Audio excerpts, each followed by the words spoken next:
that move people and things. It's energy-rich and emits significantly less CO2 than most transportation fuels. And it doesn't compete with food and fresh water supplies.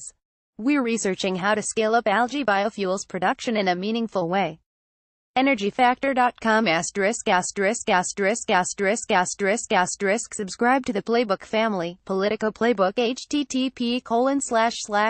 *****************************************************************************************************************************************************************************************************************************************************************************************************************************8 Playbook Power Briefing http://polity.co/2zoic New York, New Jersey Playbook http://polity.co/1HLKLTF Massachusetts Playbook http://polity.co/1NHTQ5V Illinois Playbook http://polity.co/1N7U5SB California Playbook http://polity.co/2BLVCPL London Playbook